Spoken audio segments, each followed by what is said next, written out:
अच्छा जी, अगला क्वेश्चन देखो, कह रहे हैं कि what is difference between constructive and destructive interference of waves. Constructive और डिस्ट्रक्टिव इंटरफेरेंस क्या होती है।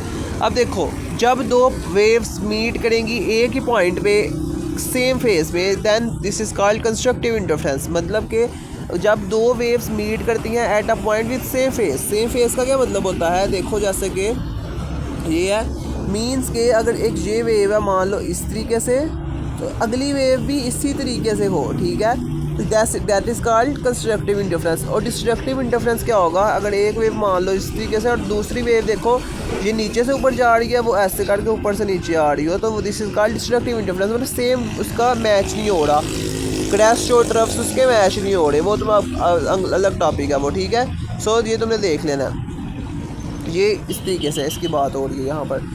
अच्छा, उसके बाद अगला क्या चीज़ है, अगली इसका वो फार्मूला बताया उन्होंने कि डिफरेंस फार्मूला इनके दरमियान। ये फार्मूला तो बस याद रखना, del S is equal to N lambda, और इसका फार्मूला है del S is equal to 2n+1 lambda by 2, ठीक है। और अगली बात इसमें क्या है, पाथ डिफरेंस इस वेव के दरमियान इतना होता है, इतना होता है। ये तुम इसमें से कोई भी 4 पॉइंट्स है, इसमें से कोई भी 2 पॉइंट्स तुमने कर लेने हैं।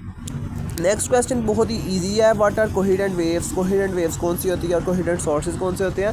सो कोहेरेंट वेव्स अब क्या होती है, the waves that has constant phase difference. वही जो बात कंस्ट्रक्टिव इंटरफेरेंस था ना, वही इसको कर लो कि ऐसी वेव्स जिनका कांस्टेंट मतलब कि सेम रहता है, बदलता नहीं, तो ऐसी waves the waves that has constant phase difference, जिनका फेज डिफरेंस जो होता है कांस्टेंट होता है, चेंज नहीं होता, और सेम फ्रीक्वेंसी होती है। मतलब कि इनकी क्या चीज़ें दो सेम होती है, फेज डिफरेंस उनका भी कांस्टेंट होता है, फ्रीक्वेंसी भी इनकी सेम होती है, उनको हम कोहेरेंट वेव्स कहते हैं। और कोहेरेंट सोर्सेज कौन से होते हैं, ऐसा सोर्स जो ऐसा बंदा जो कोहेरेंट वेव्स को एमिट करे उसको हम कोहेरेंट सोर्सेज कहते हैं। इसकी एग्जांपल तुम देख लो कि साउंड वेव्स पर लाउड स्पीकर कॉज वे सेम ऑडियो सोर्स। मतलब कि ऑडियो सोर्स सेम है, मतलब कि जो पीछे से माइक है, माइक मान लो सेम है, लेकिन स्पीकर अब 2 लगे हुए हैं उसके, ठीक है।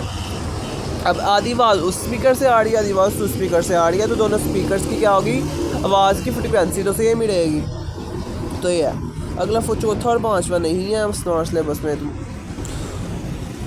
उसके बाद 6वां क्वेश्चन देखो, how would you apply Doppler effect in studying cardiac problem in humans. Doppler effect एक इफेक्ट होता है जो कि एक साइंटिस्ट ने साउंड के मुताबिक के उसने बस एक फजूल तरीन किस्म का कंसेप्ट था कि मान लो उसने क्या कहा था कि अगर आप ट्रेन है एक, उसने कहा था अगर आप ट्रेन के पास जाते हैं, ट्रेन चल रही है या चलो तुम ट्रेन छोड़ो, गाड़ी है, ठीक है, गाड़ी एक जगह पे खड़ी हुई है, ठीक है, अगर अब हॉर्न मार रही है, अब आप गाड़ी के पास जाएंगे तो आपको ज़्यादा हॉर्न आवाज़ सुनाई देगी, गाड़ी से दूर जाएंगे आपको आवाज़ कम सुनाई देगी, गाड़ी आपके पास आएगी फिर आपको ज़्यादा सुनाई देगी, और गाड़ी आपसे दूर जाएगी तो आपको फिर कम सुनाई देगी। ये था डॉपलर इफेक्ट बस।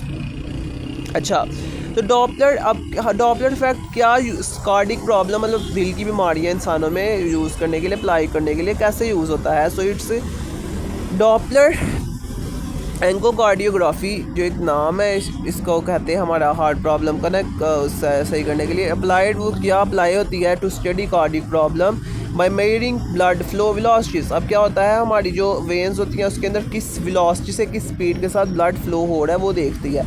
Velocities of blood flow is detected by using Doppler effect bye noticing the Doppler shift.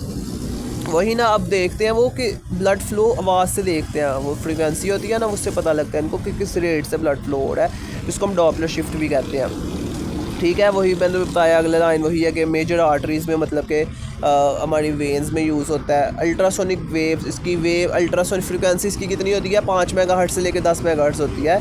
और ये सारा तुम लिख देना है, बेशक अपनी वर्डिंग में भी तुम लिख सकते हो, बट ये जो मेन वर्ड्स यहाँ यूज़ हो रहे हैं जैसे कि डॉपलर एंजियोकार्डियोग्राफी और ये डॉपलर शिफ्ट वगैरह, ये आप चेंज नहीं कर सकते। अगला लास्ट क्वेश्चन है, डिफ्रैक्शन क्या होता है वेव का। ये हमने पढ़ा हुआ है कि बैंड हो जाती है वेव, जब भी वेव्स के दरमियान कोई रुकावट आ जाए तो वेव्स क्या होती हैं, अब रुक तो नहीं जाती। देखो अब मान लो